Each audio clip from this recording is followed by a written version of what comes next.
All right, I'm Adam White, and welcome into another Front Office Sports webinar. Super excited to have everyone joining us now, and excited to chat with Fred, Jason, and Josh today about a multitude of things, but really excited to welcome you everyone into the Best Employers in Sports Executive Roundtable, Putting Employers First, presented by FEVO. So I'm excited to have three leaders joining me who are setting the bar high across the industry because of the drive to do right by their employees. Two of them lead organizations that were named to our 2020 list of best employers, while the other leads an organization that was the partner of our Best Employers Award this year. So I'm going to go ahead and turn it over to them, let them introduce themselves. We'll jump into a quick overview of best employers, and then we'll get right into the webinar content for you. While you guys are on and jumping into the chat, make sure you say hello, give us your name, where you work, and also your Super Bowl pick. This is not, DraftKings is not watching, so don't worry about it. There's no one here that's going to snitch. So, but maybe we'll give away a prize for someone who gets it right. But excited to chat with everyone, and going to kick it over first to Josh Rose at FEVO to introduce himself. Josh, thanks so much for joining us. Adam, thanks for having me. It's a pleasure to be here. Obviously honored to present the award this year, and grateful to have Jason and Fred participating as well. Josh Rose, I'm the Chief Business Officer at FEVO, so primarily handle all things business operations, whether that be client-related, partnerships, and revenue. So excited to be here, guys. Awesome. Thanks so much. And going to kick it over to Jason, who's joining us from not normally sunny South Florida, but a little cloudy today. Yeah, it's 61 degrees down here in South Florida, but still, I know probably a lot of people in the chat are probably dealing with a little bit worse than we are. But Jason Jenkins, one of the senior vice presidents here at the Miami Dolphins. I've been here for 12 years. I spent time in San Francisco with the 49ers, Lehigh University, Texas Tech University, where I graduated from, in Texas Southern. But here at Miami, I oversee our communications, our community affairs, social media, and also our podcast as well, too. So definitely honored to be selected for this award as an organization by FEVO and Front Office Sports, and I'm definitely excited about a great conversation we'll have today. Awesome. Thanks so much, Jason. And last but certainly not least, we'll kick it over to Fred at Whitfield with the Charlotte Hornets. Thanks, Adam. And it's an honor to be here as well. And it was a huge honor for us as an organization to be recognized this year by Front Office Sports and by FEVO. The most important reason it was important to us is because it was really all about our team, our staff, our employees. We've really strived to make sure we keep our employees first. I'm in my 16th season here in my role as president. I'm vice chairman now, but I came in 2006 as president and chief operating officer. Actually, I oversee all of our business operations of the Charlotte Hornets basketball team, and also Spectrum Center, which we run and manage for the city of Charlotte. But we've got a fun organization, one that we've really tried to build a culture that resembles what our owner stands for, Michael Jordan. And again, it's such an unbelievable honor for us to be recognized by you all as one of the leaders in sports. Awesome. Well, excited to have you again. And Fred promised us that if his dogs do bark, they will make an appearance today. So maybe some dog content, but we'll see how it all shakes out. But again, as I mentioned, Jason and Fred's organizations were recently recognized as one of the 2020 best employers in sports.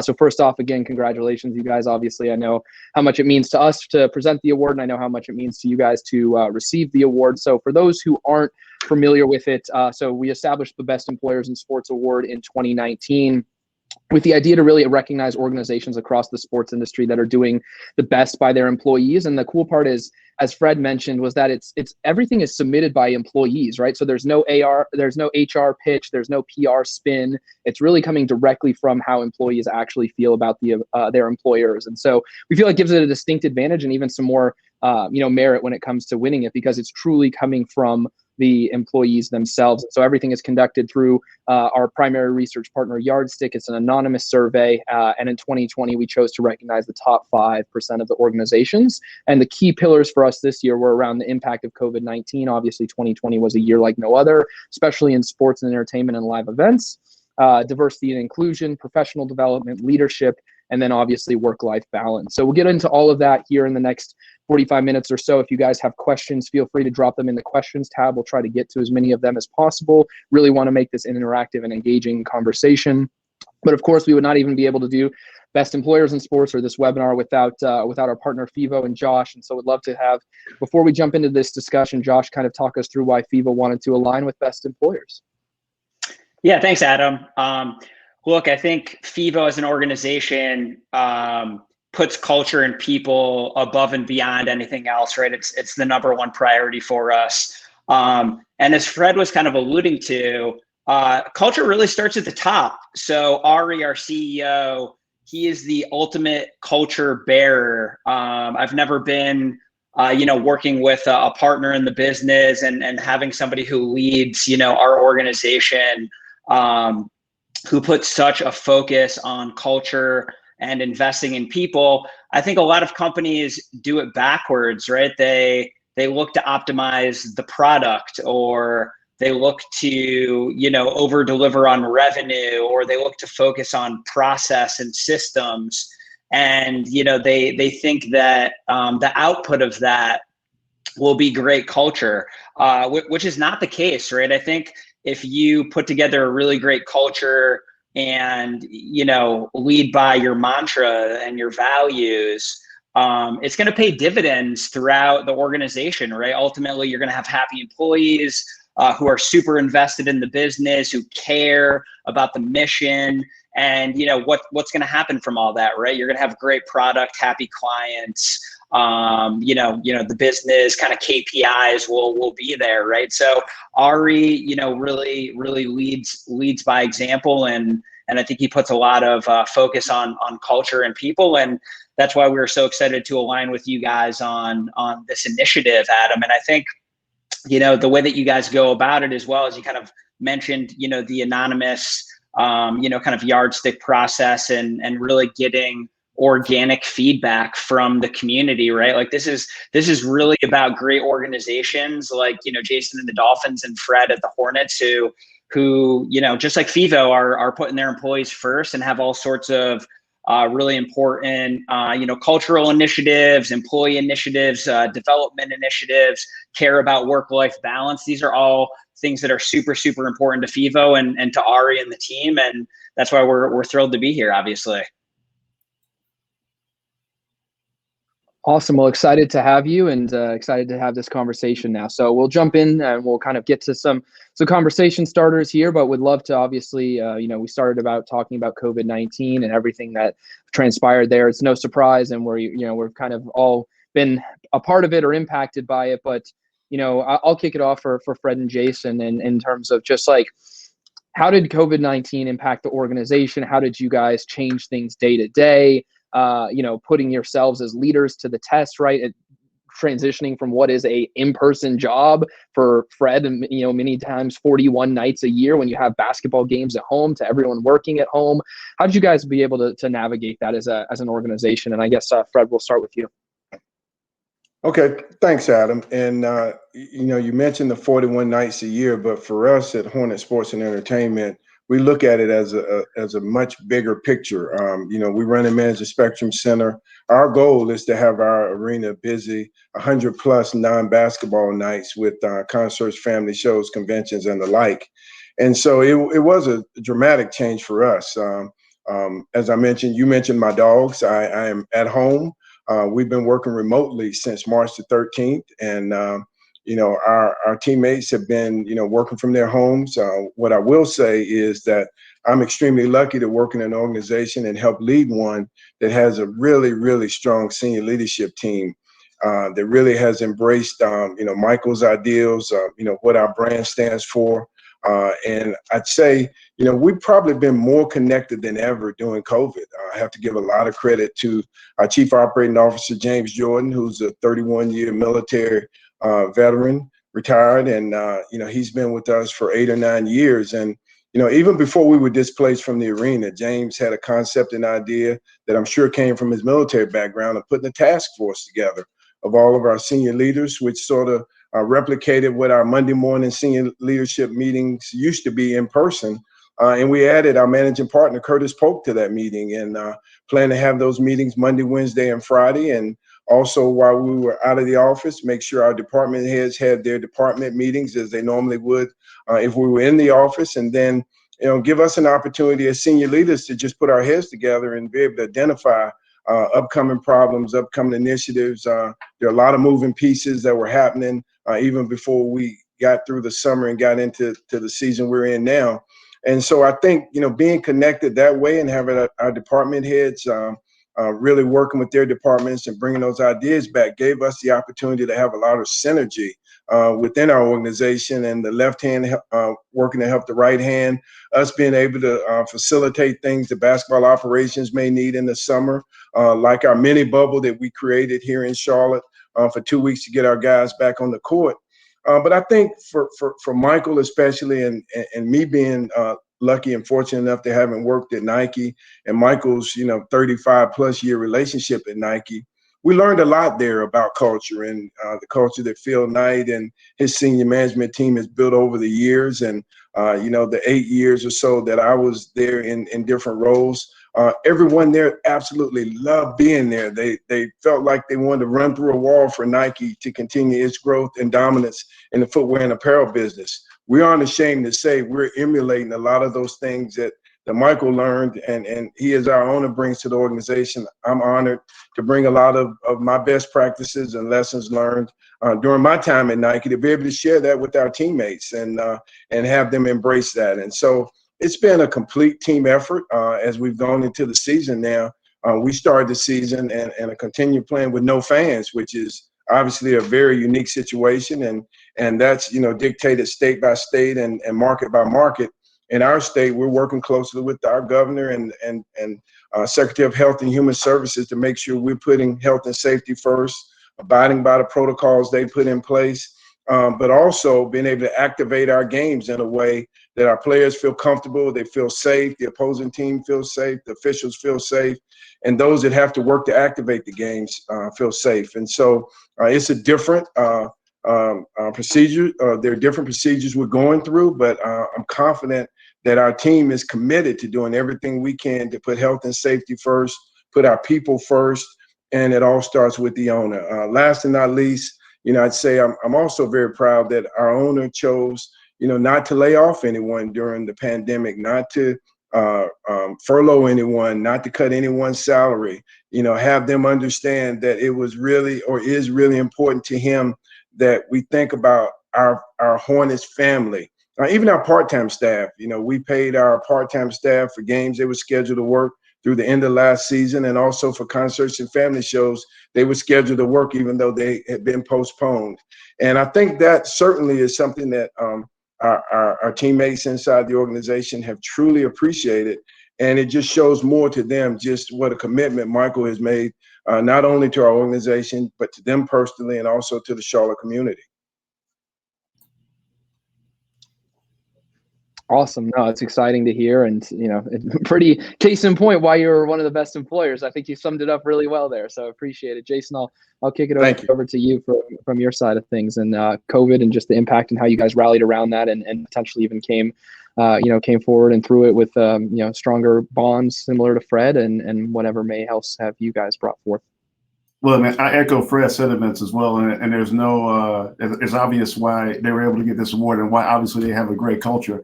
And I think it's sort of the same things that kind of we tried to emulate and look at. And it started with our committed ownership and our leadership, with vision. We were kind of on the same schedule, like around March 9th. Remember, Tom Garfinkel, our vice chairman and CEO, got the leadership team together and told us what was coming and what he was hearing. And like, we were all kind of surprised to see how drastic his predictions were with, shut down offices, school closings, everything there. But I mean, obviously now going through it, we say like, well, he was definitely, definitely right, and definitely something to be prepared for. And, having this new normal and this new environment that we were, all a part of, during this time then, and also even now stretching into now.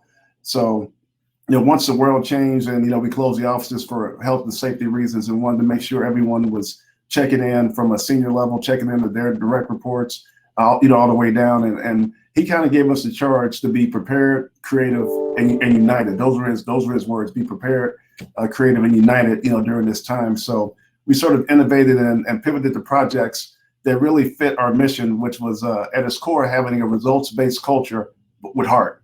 And so, staff, obviously, even though they were at home, to Fred's point, definitely connected. And they wanted to do work. They wanted to do impactful work. They wanted to make sure their loved ones and family were okay, but they also wanted to be able to, contribute, in some form. And also, like with the Dolphins, no layoffs, no furloughs associated with, with COVID relations. But we didn't want to like sit on our hands. So we have virtual all staff town halls. We really want to kind of really drive innovation, and we kind of focus on 3 areas. One, we wanted to reimagine our existing spaces. We have the Miami Open and Hard Rock Stadium. We try to have a global entertainment destination. So we had this great outdoor mall type area, and it was still like a open air and presence. So how can we use these things to not only benefit the business, but also help the community? So we had outdoor theaters we had held movies there when it was safe to be able to come back in, graduation and events, ways to keep people in business that kind of lost events through Miami Open, Rolling Loud, Jazz in the Gardens, all the different concerts and events that we had at our stadium. How can we keep those people, part-time people, employed in a safe way? So being innovative around those existing spaces. Community obviously was a way as being a steward of the community. That's something that our owner Stephen Ross and our Vice Chairman Tom Garfinkel has always talked about, that this is a community trust, and how can we be stewards of our community, especially during times like this. So we started a food relief program, started in June, and it's going to last starting June 1st of 2020, will last up to even a year. But we were doing 1,000 meals out of the day at Hard Rock Stadium to members of our Miami Gardens community, and we expanded it as well. Our owner made a $3 million commitment and was matching up to another $1 million, for that, to really impact our community. But an offshoot of that is that we wanted to be intentional in terms of helping minority-owned businesses and restaurants. So we also added that to our equation. And it was also a great thing from a food insecurity standpoint to impact people in need that needed the meals. But more importantly, well, I think is equally important, we impacted businesses that were going to lose their staff, go out of business. So it was great to have a consistent economic impact to our food relief and being intentional and where we wanted to work with and identify people to do that. But also, we also looked at our core business as well, sort of like what Fred said as well. How do you prepare your stadium or arena, for that? And so, again, our leader in Tom Garfinkel talked about having a socially distant but present stadium. So working with our officials in government, working with the community to be able to have a socially distant stadium for when football season was prepared. And I think a lot of people wanted to get out, but also wanted to do it in a safe manner. We knew we weren't the experts in the space, so we got with the Global Biorisk Advisory Council and got their GBAC Star accreditation, again, a third-party validator to show that we were doing everything we could to make things healthy and safe. And we had a 65,000 plus seat stadium, but it was really like, what was the amount that we felt that was the best to be safe? And so we settled around 15,000 with a lot of research there, and we're able to host games and host different events out there. But again, our focus is trying to be prepared, creative, united, keep our staff engaged, keep our staff working. And it really showed for us that it helped our culture because people wanted to continue to do good and impactful work. Yeah, Fred and Jason, I think, really commendable, how you guys handled the crisis. I think, the thing about culture is it can really make work a fun place, a lot of team building, during normal times. But, your true colors really come out, during a crisis. And this one's a little bit unique, but inevitably, once every 10 to 15 years, there's a shock to the system, if you will. And it sounds like you guys, haven't skipped a beat, kept people working, invested in the community. So, kudos to you guys and your organizations. I think that's awesome. Switching gears a little bit. So this past hey Josh, can I just chime in quickly and make a comment? Yeah. I love to say, Jason, the work you guys are doing is just phenomenal. It almost seems as if we've been having joint team leader meetings between our organization and yours. As you mentioned, your work in the community and with your food bank. We've been working very closely with Second Harvest Food Bank here.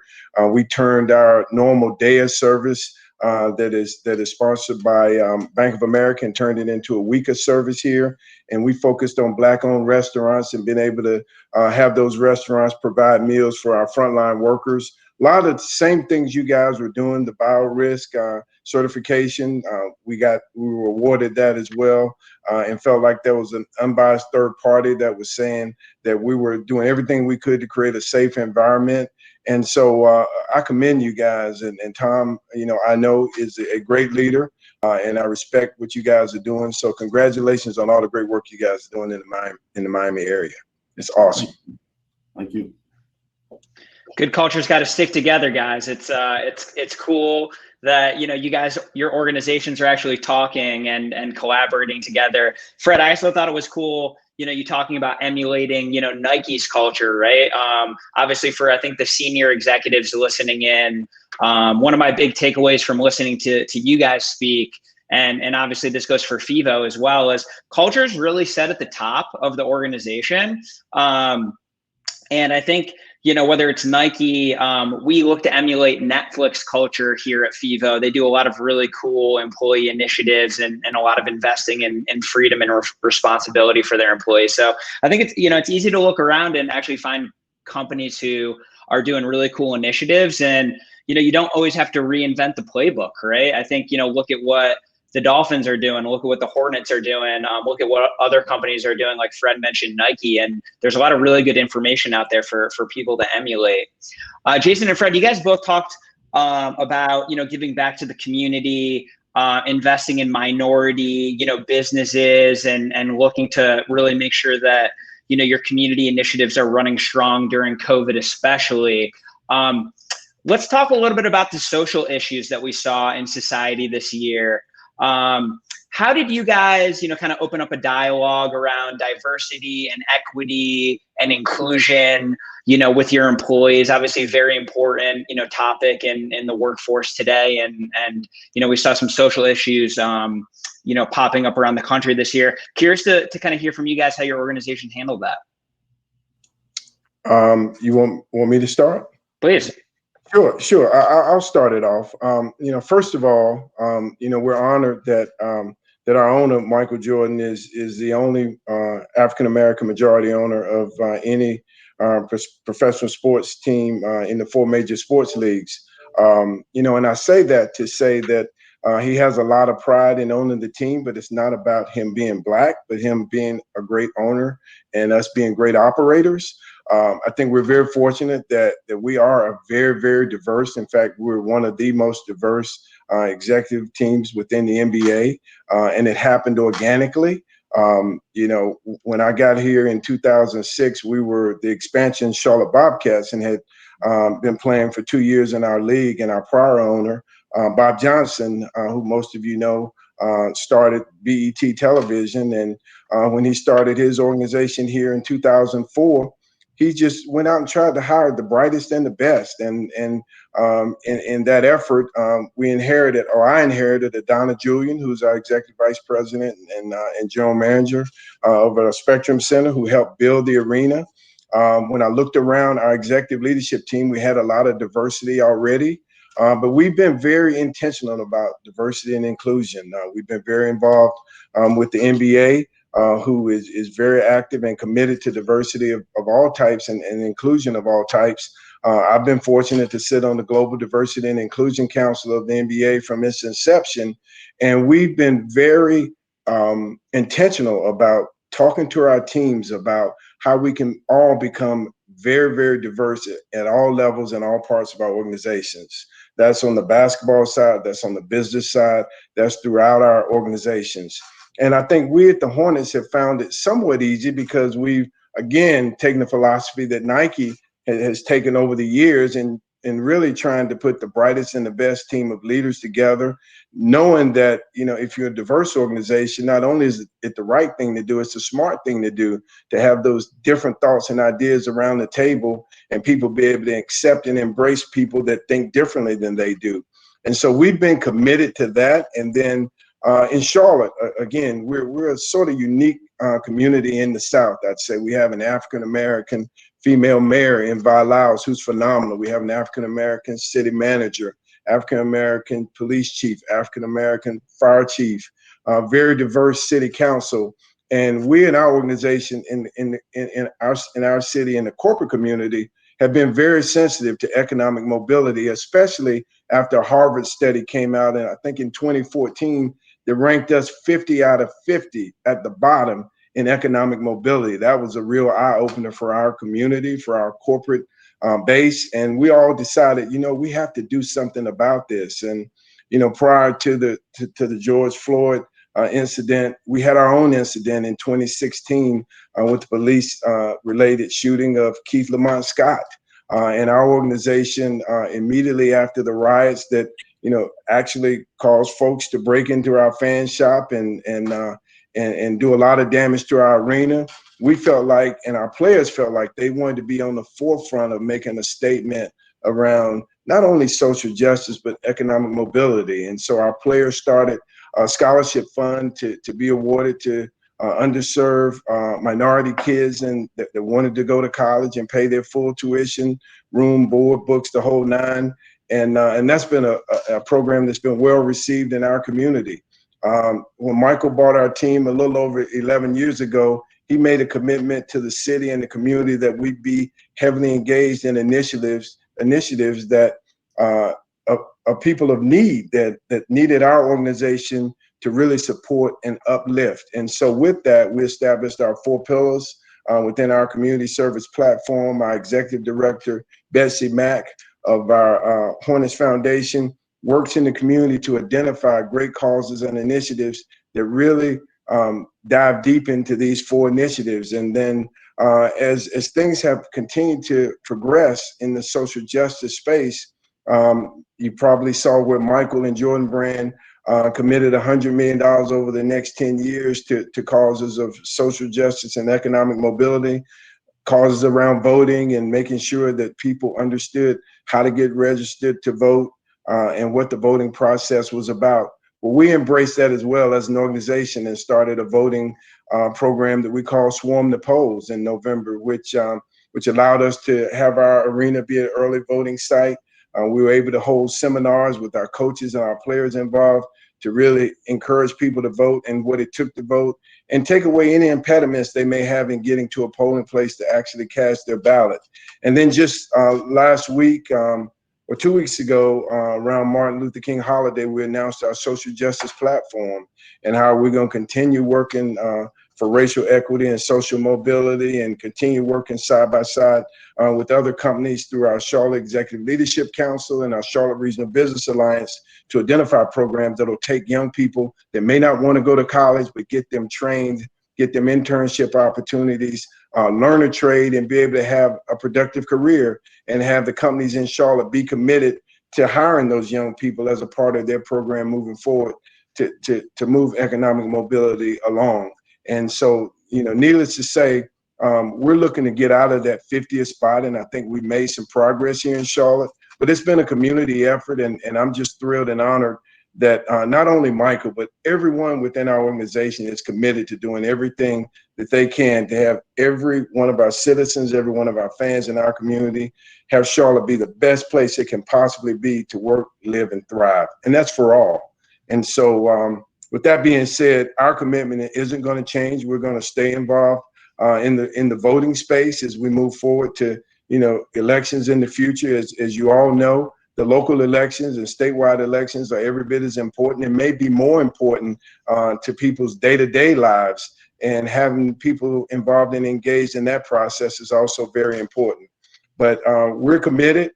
That's not going to change. And I'm thrilled that our organization has also decided to start our own diversity and inclusion council within our organization that's made up of 16 of our teammates from every level of the organization across both genders, across all races, and honestly, different age groups and brackets. And so, it gives those that are my age the ability to talk about real life stories that we experienced in the 70s and the 80s during the civil rights movement, and how our parents and grandparents fought for a lot of the rights that young people take for granted these days.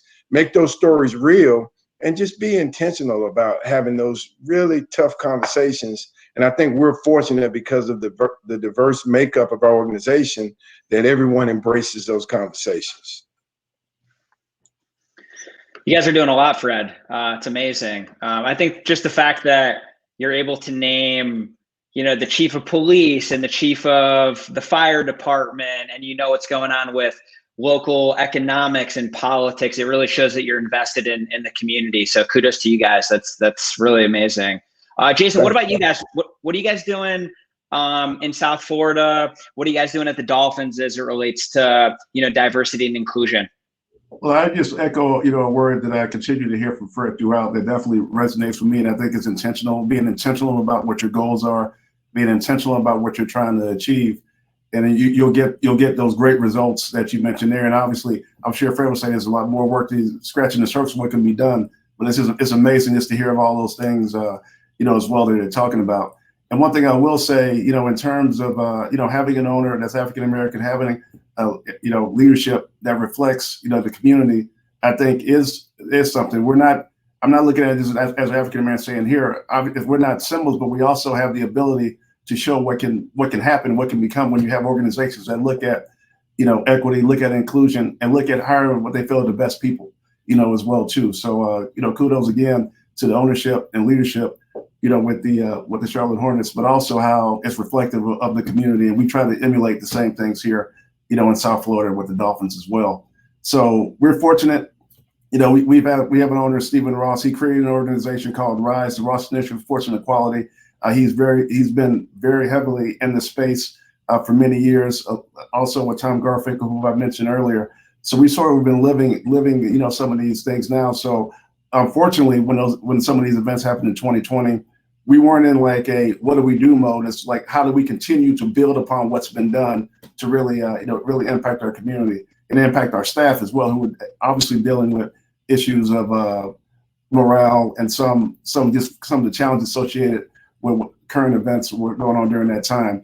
We had town hall meetings, listening sessions. We brought experts in to kind of talk about it, and we also have those areas to say like let's communicate even deeper and even more, because sometimes people want to tiptoe around each other and not want to say these things, but we try to create a continuous environment. Let's have these real conversations, because we all know and want by and large the same thing.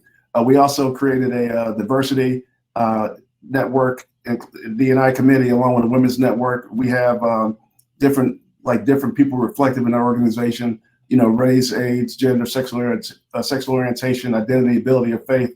They kind of make up this committee, as well. And again, let's look at what we're doing.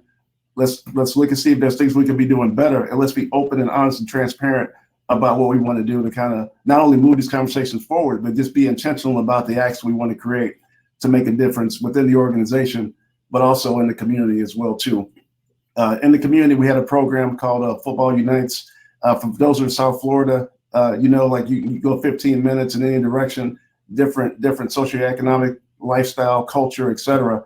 But at the core, all these people are fans, and our brand as a Dolphins can bring people together. So we've worked with about 60 or 70 different organizations, whether it's law enforcement, whether it's, again, race, gender, sexual orientation, identity, ability, faith, along those lines, because we can be a connector of people, through our Dolphins brand. And what we kind of found out is these organizations that focus on humanity, they're looking for like-minded organizations that can really help them as well too. So it's almost been sort of a clearinghouse to be able to exchange ideas, talk about things, support each other's events, again, with that concept of humanity, which we felt was obviously missing, during some of these acts and continue that we're, fighting and struggling with right now.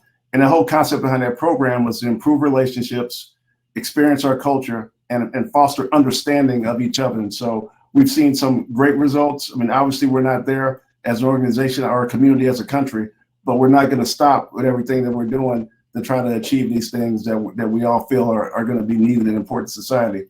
Our players got together, they formed a social impact committee. They had 3 different areas that they wanted to be involved with. Civic engagement, so we work with the Florida Rights Restoration Coalition, Desmond Meade, who does an amazing job about getting people out to vote and helping people return from society to vote. We gave donations and supported their efforts to try to help people in and around our stadium in Miami Gardens. Education, we work with our 3 school systems in Broward, Dade, and Palm Beach County to help bridge the digital divide, because obviously what this has shown in terms of just the wireless, the access, the connectivity to get people to learn. I mean, and we don't all have those same things. So, got with the education system to help provide resources for that.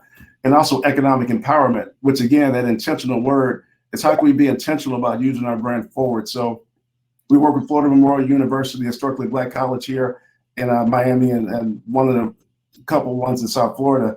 They have a construction trade management program that we provided finances, support, and getting people to register, because we think having these jobs obviously can help change and save people's lives, especially during this pandemic and going forward.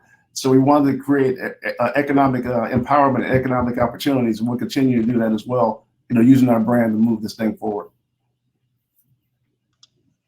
Awesome. No, that's super amazing and super admirable of both of you. Obviously, we're running here in about 20 minutes left to go. So I do want to jump in and add a couple questions here from the audience just to get your take, Fred and Jason and Josh, on this as well.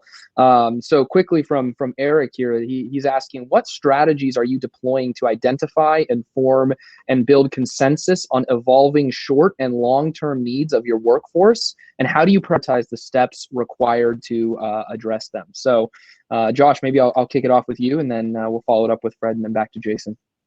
Yeah, there's actually a lot to unpack in that question. It's a really, really thoughtful question. Look, I think, first and foremost, you have to listen, right? I think listening to your employees, gathering feedback, a lot of culture building, inclusion, equity building, community building. It comes from being self-aware and having an understanding for what people are saying. And a lot of it comes down to communication and transparency, right? So a little bit about what, Fred and Jason both kind of alluded to, we put a lot of emphasis on transparency and communication, having, we call them all minds meetings, right? Like, making sure that everyone in our company has a voice and knows what's going on. We actually have a full company roadmap. So, and it's not just, listen, we're a software company, right? So of course, we're building tech and product, but the roadmap is across marketing initiatives, community initiatives, professional development initiatives, right? And as Ari, our CEO, says, it's our sheet of music, and we all need to be singing to it together, right? So I think kind of having goals for the year, and having all the deliverables for those goals in transparent view for everyone to see at the company and for everyone to provide feedback and iterate on together as a group is really, really important. So look, I think I've been saying this a few times. A lot of this is driven from the top, but the top of the organization has to be open and transparent with everybody in the community and all the team members, and everybody needs a voice to drive the direction. So I think it just comes down to making a platform for communication and a forum for transparency and aligning on the goals and moving forward, right? Awesome. Yeah, no, and I'll refresh that question there too, again, for Fred and Jason, as we jump into your answers here. It's Eric again asked, what strategies are you deploying to identify, inform, and build consensus on evolving short and long-term needs of your workforce, and how do you prioritize the steps required to address them? So Fred, I'll kick it over to you. Sorry. Thanks, Adam. That's a great question. One of the things that we've really been focused on is innovation, and making sure that we're being as strategic as possible going forward. And so we've actually created a role and have a young lady, Kate Hussman, that leads our strategy and innovation. And what she really is a connector of literally every area of our organization as we think about where our organization is now and where we want to be 5 years from there, 10 years from there, and being on the cutting edge and staying, one of those fresh organizations that young people would really aspire to be a part of. And I think that's been very helpful to have her be a part of our senior leadership team and be a part of our task force meetings and be able to, be our person in-house that reaches her tentacles out in different areas of business to try and stay on the forefront and learn on behalf of us and help pull all of us together to get behind really innovative, out-of-the-box ideas, and us being, not afraid to take chances. Also, similar to Josh, we have what we call is our info share, and it's really our all staff meeting, but it's really a sharing of information across our organization. And during the pandemic, we've actually held them every other week. They used to be monthly, and it's across all different areas of our organization. And so at times we'll have a speaker from basketball operations, Mitch Kupchak, our president of basketball, may come in and talk about draft preparation as we're getting ready for an upcoming draft. Or it might be our head of marketing, that's Seth Bennett, that's talking about, you know, our new uniforms that we're about to launch that are paying homage to the city of Charlotte in a mint green color, and the history of why that uniform makes sense, not only for our organization, but to also celebrate our community. And I think, you know, having those type get-togethers with our teammates, and then seeking their feedback at the end of each one of these sessions through our HR department, I think has really helped everyone feel like their voice is being heard in where we take our organization. And we embrace that feedback and really solicit it at every occasion that we can.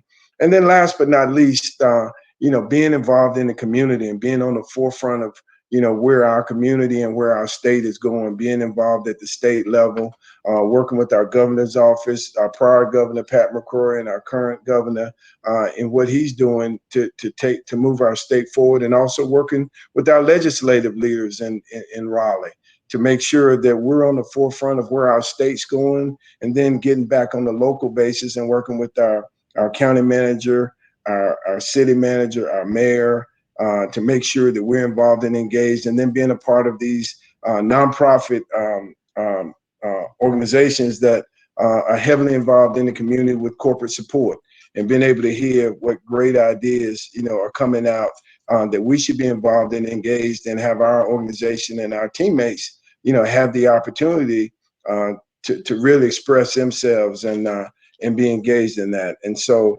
it's been fun to just watch, you know, how our teammates have been engaged and involved. It's been fun to watch us take a league survey each year. Again, that's completely not anonymous, that we get feedback similar to what front office sports has gotten the feedback from our teammates, and to be able to, you know, look and be critical of ourselves and really think about, you know, what could we do to be a better organization and represent our people better. And I think that's what will allow us to be innovative, stay on the cutting edge, and be one of those fresh organizations down the road that'll hopefully be successful on the floor, but also be very successful off the floor and also in our community. Man, if I wasn't running front office sports, I think I'm signing up, Fred. You already got me, so you know what I mean. Count me in whenever you're ready.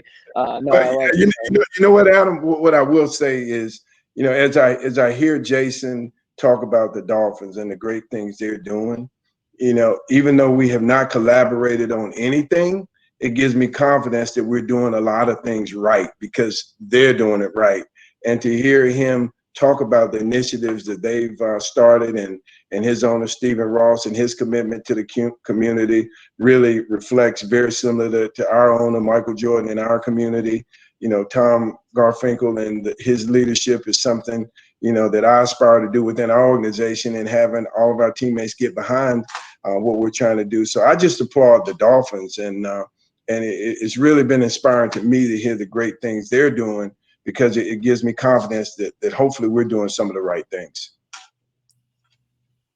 Yeah, absolutely. And toss the question to you here, Jason, again, and rewriting it for you. What strategies are you at the Dolphins deploying to identify, inform, and build consensus on evolving short and long-term needs of your workforce, and how do you prioritize the steps required to address them? No, just along the same link, things that have been said. And again, thank you, Adam, and Front Office Sports for bringing this together for us to have learning. And I've, like I said, I've learned so much hearing from the Hornets, learned so much hearing from Front Office Sports and FEVO as well. And it kind of, to that same point that Fred said, emboldens us as an organization to know that, you know, we're headed on the right track, and we have similar traits that I think it can lead to success as well as an organization. So thank you again for convening this group and, you know, having this discussion.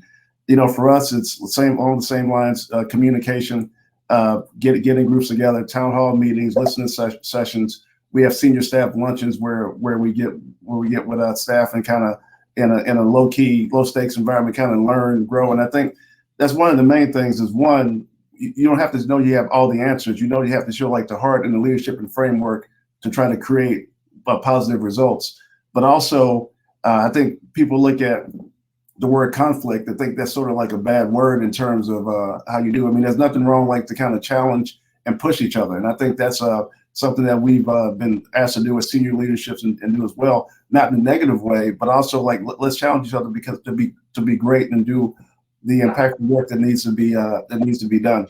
And so for us, Tom Garfinkel kind of had us look at a Project 180 plan, a plan he called Project 180 is really like tear everything down, look at things from like your first day on the job mentality, and like just try to figure out with a fresh set of eyes, what are we doing and what needs to be done. And if you were starting today, what are some of the things that you would look at? So we have a great base and a foundation to build on what's been done. But I think what this pandemic has shown is what you can accomplish, and also things you said you probably couldn't do in the past, and what you actually could do, as well too. So how can we take this mindset and this new mentality to approach this in these next coming years, where there's still some uncertainty about return, fans, community, et cetera. But like how do we address some of these issues, but what a new mentality as well. So we've had success. We're not going to like rest on that success, but also again going back to the staff and the morale, and how do we make sure that we are keeping our staff inspired and creating opportunities to look at different areas to learn and grow as well. Awesome. I love it. So yeah, I mean, look, I got about 10 more minutes, have a few more questions from the group. Want to jump into a broader question. I think you guys have kind of have touched on this a little bit, and I'm sure it's changed, and the work-life balance and the career development side of things. But obviously, pandemic, people are working from home. We touched on this earlier with Fred. How have you guys, how have you in the organizations addressed the team building and career development? Right, there's not conferences to send people to. It's a little bit different, right? So how have you guys approached that? And then obviously, balancing work-life balance is a industry that historically has not been a work from home friendly industry, going to be something that you guys are going to work on, where it's like, even if people can come back 50% of the time, you'll probably see people spending time at home and then maybe people in the office, right? So it's probably changed, most people's organizations' approach to this, but would love to kind of get your guys' feedback on team building here, and then the balancing of the work-life balance, and how you guys are approaching potentially what is a return to office or a return to, a hybrid type work schedule. You want me to start it off again? I'm Sure. happy to. Yeah, so it's interesting. James Jordan and I were just discussing this morning, what it might look like when we do actually come back to the office. And to your point, Adam, we've really agreed that it might not be necessary to have everyone back in the office. As we have in the past, we've realized that we've been very, very productive outside the office. But it is critically important that we keep our people first and understand that everyone has a different situation at home that they may have to deal with and take care of. They may have elderly parents, they may have kids, they may have a lot of other obligations that they're committed to, and making sure that as long as they're doing what we need them to do to keep our organization going forward, let's keep them and their work-life balance in a place that they feel valued and that we put a value on that. That's not to say that they won't in the future be attending a ton of Zoom calls or WebExes, as we all have gotten used to. I mentioned our prior governor, Pat McCrory, and I think about our current governor, Roy Cooper, who has been even more engaged with our corporate community in embracing us and having us be a part of what the state is doing going forward. So I can still see those Zoom calls that fortunately either I, Donna, Julian are part of with state leaders, also Zoom calls with county leaders, board meetings that are going to be held remotely. We're encouraging all of our teammates to get involved and engaged in nonprofit organizations in the community and get out and make sure it's something that they're passionate about. And that involvement, we think, helps our organization be viewed more broadly across the community as a good corporate partner and a good corporate citizen. And so the work-life balance piece is something that is very delicate because it is very personal, and it is something that every employee might not necessarily share with me or James Jordan or even their manager. But having a great leader in our HR department that can embrace those calls, can share things that may be out of the ordinary that we need to address and we need to get behind and support. Whether it's us losing a team member. We've lost 3 of our team members in the last year to different causes, and had team members lose their parents. Team members battling cancer. And we think it's really important that we as an organization get behind them, support them in every way, not have them worry about whether their paycheck's going to keep coming, whether they're going to be covered with insurance. All the things that we don't want them worried about is what our owner really dictates and us to do, and what we do just organically and feel good about. And so the work-life balance, I think, really doesn't come into question in our organization, because hopefully we're leading in a way that all of our teammates know that your family comes first. We're really concerned about you and your family. You as a person come first, and you're a part of a team and an organization that wants to make sure that you're enjoying being a part of our organization, and not be something that you're dreading coming to work every day and feeling like it's more of a chore and you're just getting a paycheck. We want our teammates to be all in, be all engaged with us, and work both in the office, out of the office, and in the community. Awesome. No, thank you. I'll toss it over to Jason, then Josh, and then we'll finish up with a quick round, a lightning round of as we look forward into 2021, what topic or issues keep you up at night. So, Jason, we'll kick it over to you. Work-life balance, career development, your plans, thoughts, and what you guys are doing now. I think from a career development aspect, it's all about being a continuous learner, and sharing. I think this virtual environment has created like a lot of opportunities for us to kind of work with each other, either within our organization or learn best practices and have communication with people outside, whether it's with other leagues, other industries, et cetera. So I think this environment has shown that there's a lot of people that are collaborative and have no pride of authorship, and they just want to be able to learn. And we all want the same, we're all looking for the same thing. So I think it's been an opportunity that's come out of this, is I think there's been more great collaboration between people, between organizations, again, trying to help, do great work as well. From the work-life balance, we've always tried to have our mission of being a results-based culture with heart, and that's the goal there. To kind of, obviously we have jobs to do, and obviously we have things, milestones and things we need to hit, but have heart, while doing so. And sort of fundamentally, what we've seen is that a lot of employees, they're asking when can we come back to the office? Are we gonna be able to come back in? But it's all about health, health and safety, first. But we do think that the sense of community, I think people do kind of want to be around, each other and collaborate. And you kind of miss those, times where you're walking down the hall and you can have that conversation that might spark and lead to, something else. But again, waiting to do it when the environment is safe.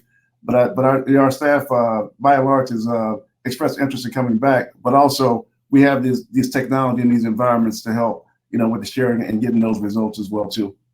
I would want to come back too, just based solely on the one time that I had lunch at your guys' cafeteria. Let me tell you, like, that was awesome. And I don't know if they're telling you that that's the reason, but I would garner a guess that also probably plays into it too, because that food is amazing. It's been great with that as well too, and a lot of ways we try to keep them connected. They've been volunteers to our food relief program, so every Friday we have different departments that come out and serve those meals each day, Monday through Friday, out of our stadium. We're distributing those meals, but we've taken Friday as a staff day, and it's been a great, for those who are able and feel comfortable, with doing it.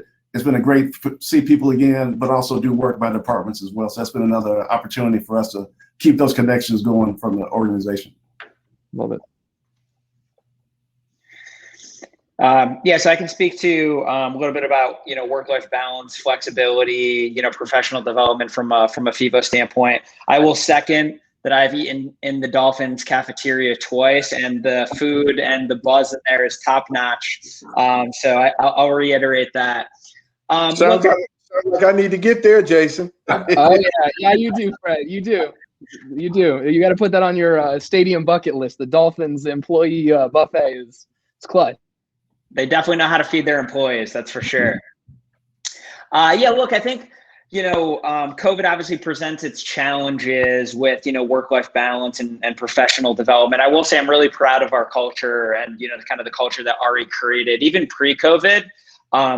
There was really no expectation to be in the office. People can set their own schedules. People can travel as they need to, work from home as you need to.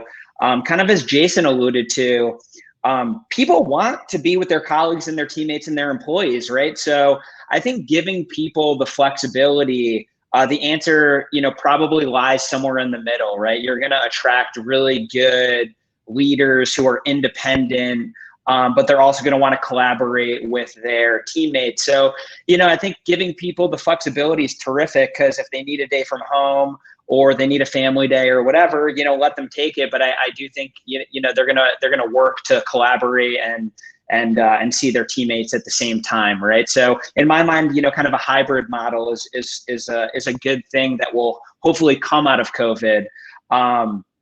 As it relates to, just managing work-life balance, look, like I'm in New Jersey, so, right outside New York City, it's been a lot of lockdowns, and, not much to do, right? So I'm at home, I work, I eat, I sleep, I repeat, kind of all in the same place all day long. So it is kind of, tough to get a break sometimes. So I can relate to that. I think, we don't count vacation days, right? Like we want to hire good people that we can trust and just let them come in and own it, right? So if somebody needs to take a day or two for a mental health break, go for it. We encourage that, because people do need it right now, right? Like the Zoom kind of meetings and connectivity is terrific, but I think we can all agree we've had days where we're on 8 Zoom meetings, and by the end of the day, we're burned out, and we've all felt that. So you got to give people, a chance to walk away and just take a day or two from time to time. Professional development, I think, is really interesting, and morale boosting is really interesting during COVID, because, I think, there's a multitude of resources online. So we've let people expense, books and kind of extracurricular activities. I've actually personally taken 2 online courses with my teammates during COVID that FEVO paid for. One was a brand strategy class and one was a product development class. So, I would say, look, like there's a ton of tools and resources online. Let your employees either do it together or do it on their own. Now it's kind of a great time, to take advantage of a little extra time to do some professional development, pay for some online kind of content or courses. We did a mixology class virtually during the holidays, right? Whether you drink or not, people were making cocktails or mocktails, and we were doing trivia. Yeah, it was kind of a bummer that we couldn't do a holiday get together and hug and have drinks and see all of our teammates, but we did it virtually, right? So I think, people just have to be creative, and there's a ton of resources online, and, just like any other crisis, like people are going to innovate and figure out how to make it work. And that would be my recommendation to folks listening, right? There's a ton of resources online. There's a lot of out of the box stuff that you can do to make sure that your people are happy and team building and developing themselves professionally. Awesome. Thanks so much. Well, as the saying goes, time flies when you're having fun. We're up against the hour mark, but I do want to get to one more question. It was asked by Joseph, and we'll use it as a lightning round. So maybe 1-2 answers from both of you guys. But as you look forward into 2021, what topic or issue still keeps you up at night? We'll reverse, and we'll go Jason, Josh, and we'll have Fred close us out. Well, I mean, just continuing to impact people's lives positively. I mean, this pandemic is far-reaching. Food insecurity is a big issue. Jobs, economic development. So how can we continue to use our brand to impact the community in a positive way, as well? And that's on a global level. From the Dolphins, kind of like as our football season comes back, how can we maximize the opportunity? Will stadiums be full? How do we return and continue to be safe, as well? But I think as a main thing is really what the world is dealing with right now. How can we get people back from economic impact and also from a job impact as well? Awesome, Josh. Yeah, I'm in agreement with Jason. One of the big issues, work aside, I think is the pandemic has created a K-shaped recovery, right? And I think if you look at sports and events and travel and hospitality and restaurants, a lot of service jobs have been, massively impacted in a negative way because of this. So it's a lot of how do we get people back to work and, eliminate food insecurity, eliminate, challenges with paying bills and making sure that there's economic prosperity for everybody in this country, right? So I think that's a huge issue that we definitely need to put a huge focus on. Look, COVID creates a safety issue, right? I am very optimistic with the vaccines and getting, distributed, right? Like we came to a vaccine in under a year. They're starting to really scale up those operations. And I think I'm bullish on, mankind's ability to get to the other side of this thing. And definitely, it's not lost to me that there's a safety issue with health and we're not out of that crisis yet, but I do feel very optimistic that we will get to the other side of this thing, by the second half of the year. So. Awesome. Appreciate it. And then Fred, take us home. Appreciate it. Everyone and your feedback and everyone for the great questions.